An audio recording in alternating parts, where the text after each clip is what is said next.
নমস্কার বন্ধুরা, তোমাদের জন্য আবার একটা নতুন টিফিন রেসিপি নিয়ে হাজির হয়েছি। আজকে টিফিনটা দেখেই বুঝতে পারছো তো কি দারুণ হয়েছে। একদম কিন্তু সহজ পদ্ধতি, ঘরে থাকা কিছু উপকরণ দিয়েই কিন্তু টিফিনটা রেডি হয়ে যাবে। আর দেখতে তো এতটা সুন্দর হয়েছে, শুধু একটা ছোট্ট আইডিয়া তোমাদের সাথে শেয়ার করছি। দেখো, ওটস নিয়েছি আর সবজি যা ছিল গাজর, বিনস, ক্যাপসিকাম, কাঁচা লঙ্কা, একটু পেঁয়াজ, সেইগুলো নিয়েছি। ওটসটাকে যথারীতি একটু হালকা, 1 কাপ ওটস নিয়েছি, হালকা করে ভেজে নিচ্ছি সুন্দরভাবে। ভালো করে একটু ভেজে নেবো যাতে ওটসের কাঁচা গন্ধটা চলে যায়, তাতে খেতে একটু ভালো হবে। এটাকে সেই ভেজে নিয়ে আমি মিক্সিতে কিন্তু গুঁড়ো করে নেবো। আর এখানে তার মধ্যে সবজিগুলো চপিং মেশিনে চপ করে নেবো। গাজর, কাঁচা লঙ্কা, ক্যাপসিকাম, বিনস, পেঁয়াজ সবটাই ভালো করে চপ করে নেবো যাতে ভালোভাবে চপ হয়ে যায় একই সাইজে। তখন যখন সবজিটা নাড়াচাড়া করব, সুন্দরভাবে নাড়াচাড়া হয়ে যাবে, মানে সেদ্ধ হয়ে যাবে বা ভাজা হয়ে যাবে। এটাকে ভালো করে দেখো মিক্সি মেশিন থেকে, চপার মেশিন থেকে বের করে রেখে দিচ্ছি।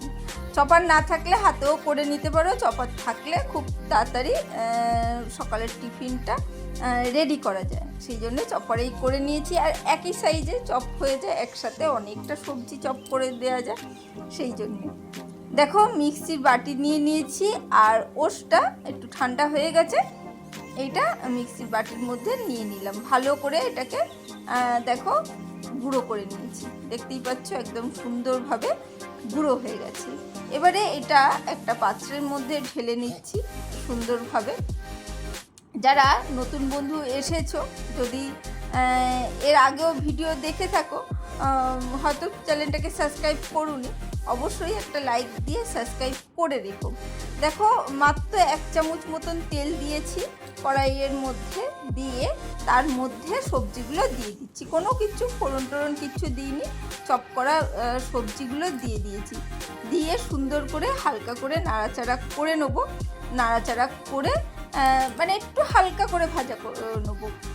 তোমরা কিন্তু 1 চামচ তেল লাগবে সেই রকম নয়, 1 চামচের চেয়েও কিন্তু আরও হাফ চামচ তেল দিয়েও কিন্তু এটা করে নিতে পারো। একদম মিডিয়াম টু লো ফ্লেমে কিন্তু সবজিগুলোকে ভাজা করে নেবো। একটু লবণ দিয়ে দিয়েছি, তাতে কি হবে, স্বাদটা চলে আসবে, আর লবণের জন্যে একটু সবজিগুলো নরমও হয়ে যাবে। একটু হালকা কর্ন ভাপিয়ে আমি এখানে দিয়ে দিয়েছি, বাচ্চাদের জন্যে কর্নটা খুব ভালো, সেই জন্যে। আর সবজিও তো বাচ্চারা খেতে চায় না, কিন্তু এইভাবে যদি করে দাও, একটা নতুন রকম আইডিয়া, বাচ্চারা কিন্তু খুব সুন্দর করে খেয়ে নেবে আনন্দ করে। দেখো, কর্নটাকেও কিন্তু নাড়াচাড়া করে নিলাম। আর এখানে দিয়ে দিয়েছি সামান্য ওই যে পাওভাজি মশলা আছে না, সেই পাওভাজি মশলাটা। এর আগে পাওভাজি বানিয়েছিলাম, সেই মশলাটা ছিল, তাই ওই মশলাটা দিয়ে দিয়েছি। তোমরা সবজি মশলাও দিতে পারো, ম্যাগি মশলাও দিতে পারো, যার কাছে যে মশলাটা থাকবে সেই মশলাটা দিয়ে দেবে। তাতে কি হবে, এই সবজিটা একটু টেস্টি হয়ে যাবে। আর একটু সেদ্ধ আলু দিয়ে দিয়েছি, ওই গ্রেট করে দিলে কি হয়, খুব ভালোভাবে সবার সাথে মিশে যায়, কোনো শক্ত অংশ বা বড় অংশ থাকে না।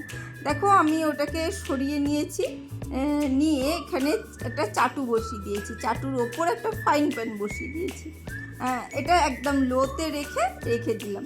আর এখানে দেখো, ওটসের গুঁড়োর মধ্যে সামান্য একটু লবণ দিয়েছি, আর একটু ধনেপাতা কুচি দিয়েছি, দিয়ে একটু সামান্য একটু আদা গ্রেট করে দিয়ে দিচ্ছি সুন্দর করে, যাতে একটু স্বাদটা ভালো হয়, সেই জন্য একটু আদাও দিচ্ছি। একবার করে দেখবে, করে দেখলে বুঝতে পারবে কতটা টেস্টি হয়। আর দেখে তো বুঝতেই পারছো খুব ভালো হয়েছে। যথারীতি মেয়ের টিফিনে দিয়েছিলাম, সেই রেসিপিটাই কিন্তু তোমাদের সাথে শেয়ার করছি। দেখো, ভালো করে মিশিয়ে নিয়েছি, মানে আদা কোড়াটা, লবণটা, তারপরে ধনেপাতাটা, সেই সবই মিশিয়ে নিয়েছি। এবারে দিয়ে দিচ্ছি ডিমটা ভেঙে, 2টো ডিম কিন্তু আমি এখানে দিয়ে দিয়েছি। এবারে এইটা ভালো করে একটু মেখে নেব, ডিম দিয়ে ভালো করে যতটা মাখা যায় মেখে নিতে হবে। তোমরা ডিমটা আলাদা জায়গায় ফেটিয়ে নিয়েও দিতে পারো, তাতেও কোনো অসুবিধে নেই। ঝটপট করার জন্য এর মধ্যেই ভেঙে দিয়ে দেবে, দিয়ে সুন্দর করে মেখে নেবে। যতটা মাখা যায় এইভাবে পুরো ওটসের মধ্যে যতটা মাখা যায় কিন্তু মেখে নিতে হবে, যাতে পুরো ওটসের গায়ে কিন্তু ডিমের এটা চলে যায়। সামান্য একটু পাতিলেবুর রস চিপে দিয়ে দিলাম, একটা গোটাও দিতে পারো আবার হাফও দিতে পারো। এবারে অল্প অল্প জল দিয়ে একটু এবারে এই মাখাটা মেখে নিতে হবে। অল্প অল্প সামান্য জল দিয়ে দিয়ে সুন্দর করে কিন্তু এটাকে মেখে নেবো। ওটস প্রচুর জল টানে জানোই, তবুও ডো একটা মানে ভালো ডো তৈরি হয় সেইভাবে কিন্তু মাখতে হবে। বেশি নরম হয়ে গেলে কিন্তু এটা তৈরি করা যাবে না, সেই জন্যেই আটা মাখার মতন কিন্তু একটা ডো তৈরি করতে হবে। তাই অল্প অল্প জল দিয়ে কিন্তু আমি মাখছি। সুন্দর করে দেখো একটা মণ্ড তৈরি হয়ে গেছে। এরপরে ভালো করে মাখবো অল্প অল্প সামান্য আরও জল দিয়ে, কারণ ওটস জানোই জল টানে, সেই জন্য অল্প সামান্য সামান্য জল দিয়ে কিন্তু এইটাকে মেখে নিতে হবে। বারবার বলছি, মাখতে মাখতে কাদা করে ফেললে হবে না, তাহলে কিন্তু একদমই করা যাবে না। আবার ওটস গুঁড়ো করতে হবে, গুঁড়ো করে তখন দিতে হবে। দেখো এটাকে মাখা হয়ে গেছে, বেশ কিন্তু নরম করে মেখে নিয়েছি। আর এখানে আমাদের বাড়িতে যে ছোট ছোট স্টিলের বাটিগুলো থাকে না, সেই বাটিগুলো নিয়ে নিয়েছি, তার মধ্যে একটু তেল ব্রাশ করে নিচ্ছি। ঠিক আছে, এমন কিছু তেল দিইনি, একটু ব্রাশ করার মতন তেল দিলেই হবে। এবারে ওই ওটস মাখাটা দেখো এইভাবে নিয়ে নিচ্ছি, একটু বেশি করেই নিতে হবে। নিয়ে এইভাবে চ্যাপটা করে আস্তে আস্তে বাটির মতন কিন্তু একটু ছড়িয়ে ফেলতে হবে। দেখতেই পাচ্ছ ছড়িয়ে ফেলেছি। এবারে এই বাটির মধ্যে কিন্তু আমরা এইগুলোকে বসিয়ে দেবো। একদম একটা সামান্য আইডিয়া, আমরা কিন্তু ওটস দিয়ে অনেক কিছুই বানিয়ে থাকি, তাই না? তার মধ্যে যদি আমরা এইভাবে যদি মানে একটু করে দিই, বাচ্চারা কিন্তু খুব আনন্দ পাবে। দেখো ওটসটাকে এরকম বাটি করে এইভাবে বাটির মধ্যে দিয়ে আবারও চেপে চেপে দিচ্ছি। এই বাইরের র্যাপটা না একটু মোটা করেই হবে, পাতলা করে ফেলবে না, যাতে পাতলা হয়ে মানে বাটিটা ফুটো হয়ে গেল মানে সেই রকম করো না। বাটিটার মধ্যে পাতলা একটা আবরণ থাকে, সেইভাবে কিন্তু এটাকে করতে হবে। আশা করি তোমরা বুঝতে পারছো। ঠিক আছে, বাইরে একটা বিস্কুটের মতন একটা লেয়ার কিন্তু একটা তৈরি হবে ওটসে। ঠিক আছে, সেইভাবে কিন্তু আমি করে দিচ্ছি, বুঝতে পারছো? আশা করি বাটির মধ্যে বসিয়ে দিয়েছি এবং চেপে চেপে দিচ্ছি। দেখতেই পাচ্ছ, দেখো 3টে বাটির মধ্যে ধরে গেছে, আর বাদ বাকিটা আমি কিন্তু পরে করব। এবারে এই যে আলু সবজি দিয়ে যেটা পুর করেছি না, সেইটা এর উপরে দিয়ে দিচ্ছি। দেখো এটাকে একটু ভর্তি করে দিয়ে দেবো। এতে কী হচ্ছে, অনেকটা পরিমাণ সবজি কিন্তু বাচ্চারা খেয়ে নেবে, আর জানতেও পারবে না, আর খুব তো আনন্দ পাবেই। একদম মানে একদম নতুন ধরনের টিফিন বক্সে দাও, আর তোমার বাড়িতে সকালের টিফিনেই দাও বাচ্চাদের, বাচ্চারা কিন্তু খুব আনন্দ করে খাবে। বাচ্চাদের এমনি তো সবজি খাওয়ানো যায় না, কিন্তু এইভাবে এইসব জিনিস যদি করে দেওয়া হয়, একটা কাপ কেকের মতো, কিন্তু মিষ্টি নয়, ঝাল ঝাল কেক বা ঝাল ঝাল কাপ বলতে পারো, সেইটা যদি করে দেওয়া হয় বাচ্চারা কিন্তু খুব খুশি হয়ে যায়। দেখো আমার মোটামুটি রেডি করা হয়ে গেছে। আর এইখানে যে আমরা ফ্রাইং প্যানটা বসিয়ে রেখেছিলাম, তার মধ্যে বাটিগুলোকে বসিয়ে দেবো। চাটুটা তো তলায় বসানোই আসছে, এইটাকে আমরা এইভাবেই কিন্তু বেক করে নেব।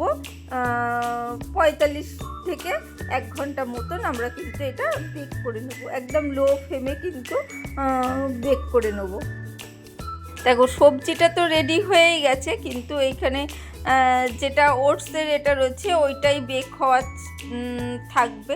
1 ঘন্টা না থাকলেও 45 মিনিট রাখলেই কিন্তু এটা কিন্তু রেডি হয়ে যাবে। আর এই যে ওপর থেকে 45 মিনিট মতন রাখার পর ওপর থেকে একটু চিজ ছড়িয়ে দেবে, তাতে কি হবে দেখতেও ভালো লাগবে। আর বাচ্চারা তো চিজ খেতে খুব ভালোবাসে, যদি বাচ্চা চিজ খেতে পছন্দ না করে সেই সব বাচ্চাদের চিজ দিও না, এমনি এই 45 মিনিট রেখে তারপরে তোমরা বের করে নিও, ঠিক আছে। আর এখানে চিজের উপর সামান্য একটু লঙ্কার গুঁড়ো দিয়ে দিলাম যাতে দেখতে ভালো হয়।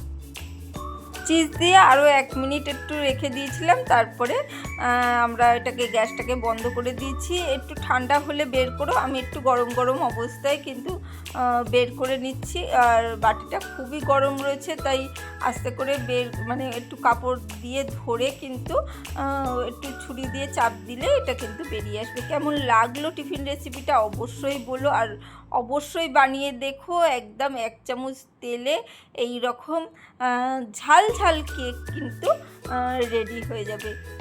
ভালো লাগলে লাইক কমেন্ট শেয়ার করো, আর নতুন বন্ধু এসে থাকলে অবশ্যই চ্যানেলটাকে সাবস্ক্রাইব করে রেখো। নতুন পুরনো সব বন্ধুদের জানাই অসংখ্য ধন্যবাদ এইভাবে পাশে থাকার জন্য, এতক্ষণ ধরে ধৈর্য ধরে রেসিপিটা দেখার জন্য। দেখতেই পাচ্ছ প্রত্যেকটা বাটি থেকে কিন্তু খুব সুন্দর করে পরিষ্কারভাবে বেরিয়ে এসেছে, আর খেতে কিন্তু দারুণ হয়েছিল। আজকের জন্য বাই বাই, টাটা।